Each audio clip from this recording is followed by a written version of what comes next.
Hey, it's Mike with Become the Night, and welcome to this episode of Mike,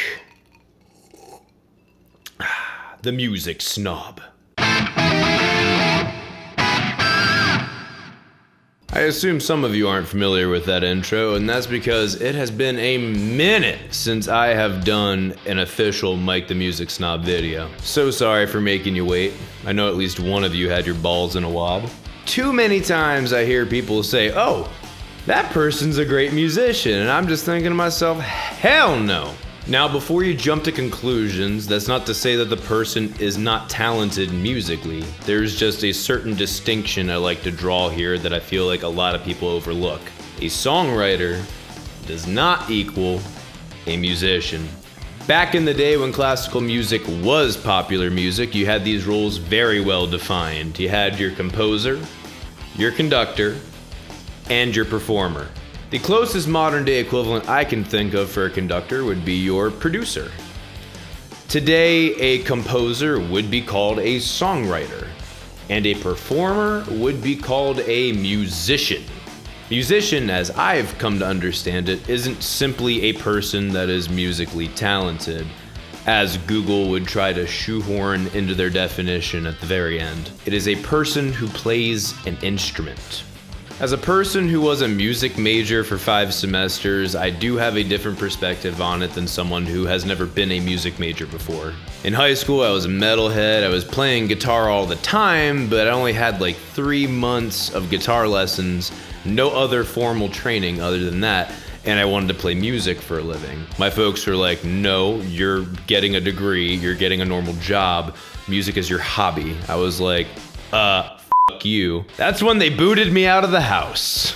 But no, in all seriousness, they really weren't okay with me trying to do music for a living. I mean, anyone who is living in the real world knows that musicians, even the ones who play regularly, don't make the best living. So I made a compromise. I said, I'll tell you what, I'll go to college, but I'm going to do my best to get into the music program. The music program actually has like testing you have to take to see how much theory knowledge you have, and you have to give an audition. So I was like, if I get into this, I'm going for music. And they said, okay, fine. They were just happy I was going to college. So after fighting tooth and nail to get in, and I wasn't fighting tooth and nail with my parents, it was actually with the college because I failed my first audition. I made it in.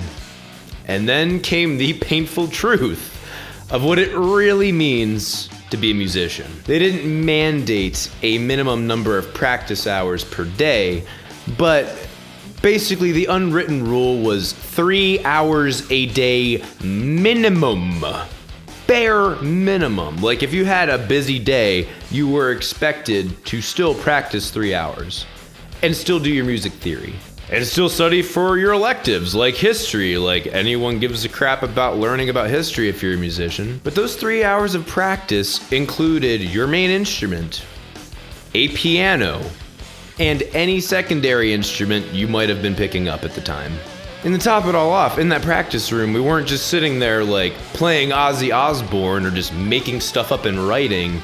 We were playing scales, we were playing arpeggios, we were playing etudes, which is a fancy old word for exercises, and pieces we had to learn for our recitals. But why, you may ask, did they have us practice so many hours a day on such boring shit? So we didn't play like the fucking Ramones.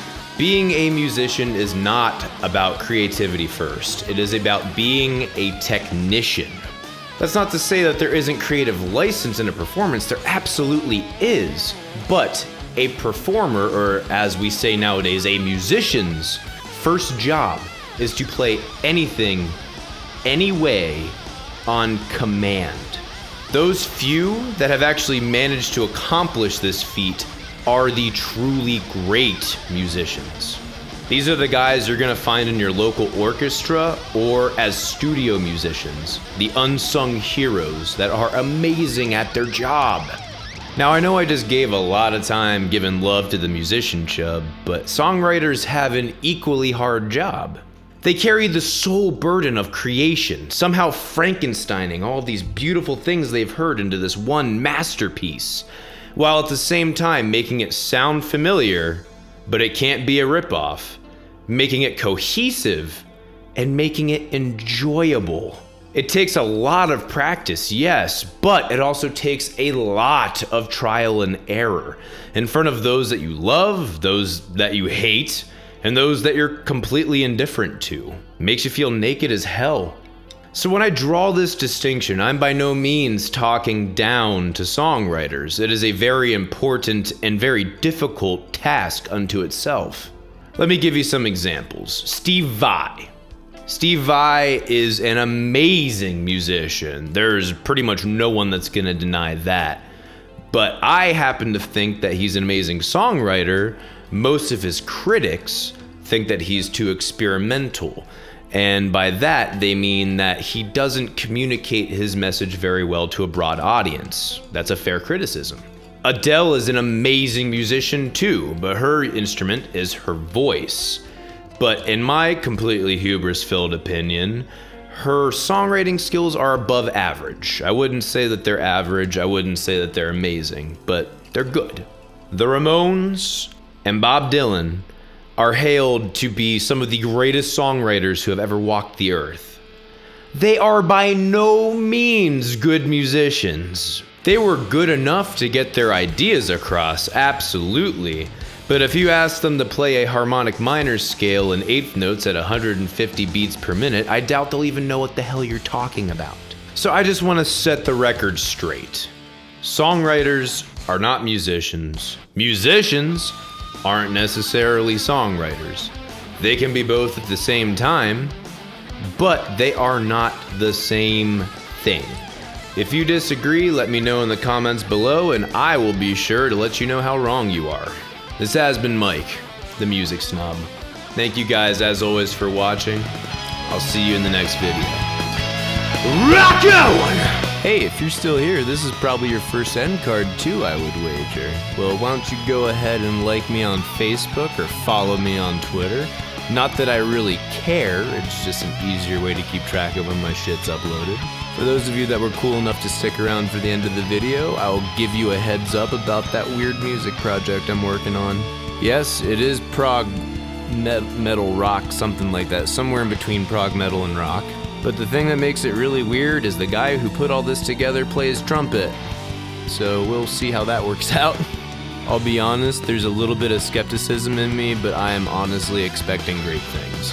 I'll keep you guys posted. Again, thank you guys for watching. Rock on.